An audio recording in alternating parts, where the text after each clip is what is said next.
Hey guys, and welcome back to Studio Pro with me, Gregor. Today I want to talk about storing and recalling any kinds of instruments, settings, loops, you name it, inside of Studio Pro. Because this can all be done with one simple drag and drop motion.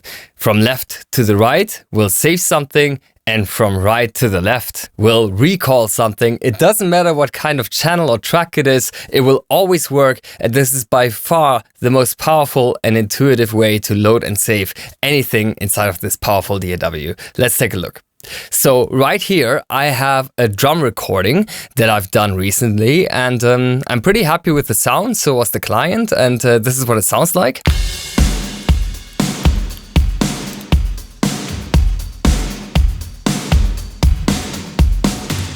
It sounds nice, fat and ambient. I've spent quite a bit of time here on the buzzing as well as the compression. I also use some of the powerful console shaper effects that are part of the Studio Pro Plus subscription.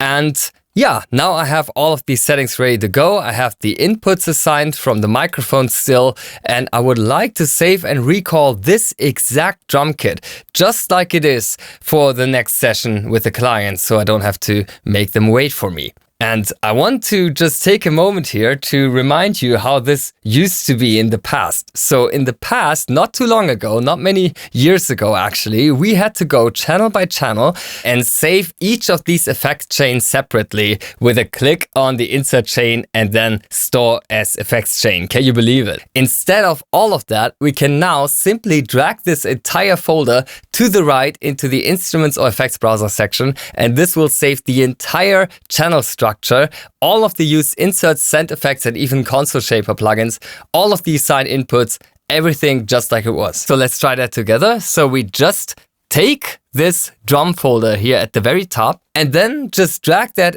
anywhere inside of the Instruments or Effects browser. It doesn't even matter if we're at the incorrect section here. We can simply drag this folder over here, and because the computer actually helps us in Studio Pro, it will put it into the correct location, which is the track presets folder inside of the effects folder.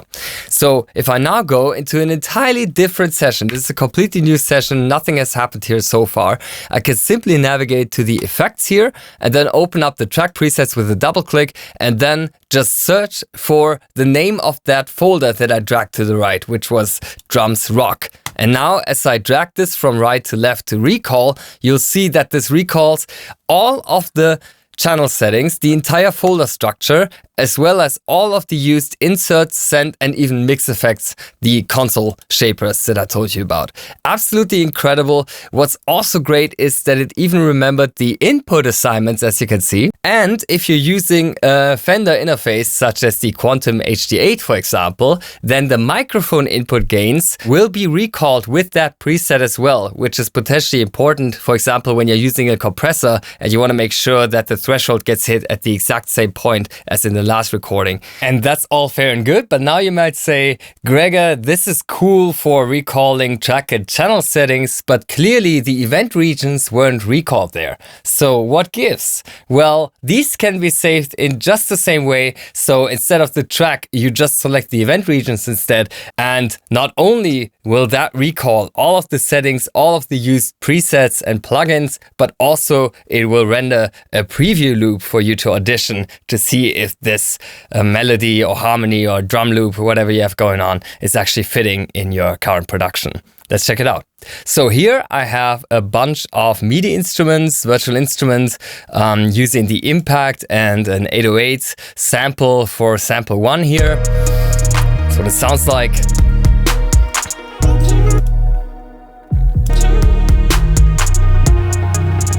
And let's say that this 808 that I have going on right here, I want to save that for a future production and have that at the ready, but I at the same time also want to have like a preview audio so that I will know this is the correct sample for the current production. Well, all I need to do to save the instrument, the virtual instrument, as well as the used sample, as well as the preset, and all of the insert effects that I have on here, namely red light distortion, also third-party compressor presswork, and the FabFilter Pro Q4, just to demonstrate that this works with third-party plugins also.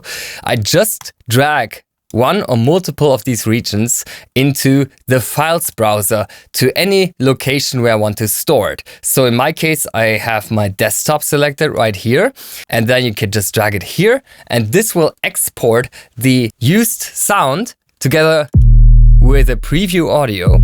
And this can be re-imported into any production just like so. And as you can see, it loads the instrument, it loads the presets of the insert effects and everything that's required to make it sound just like it was. This works just the same way for the piano sound here. You can simply drag that here.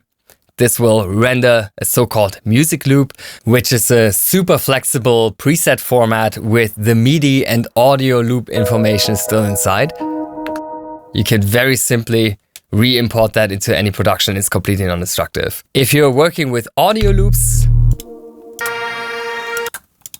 this works just the same way. You can simply drag and drop that over here to the desktop. The only difference being that the insert effects on the particular tracks would not be available anymore in real time. They would be rendered into the loop, but hopefully this is something that we can add in the future. As you can see, it's super intuitive and simple to store and load any kind of track settings or loops or sounds in Studio Pro 8. To save something, you just drag from left to right, and to load something, you drag from right to left. Simple as that. There's no need to right click anything, to type in a name that's already inside of the track.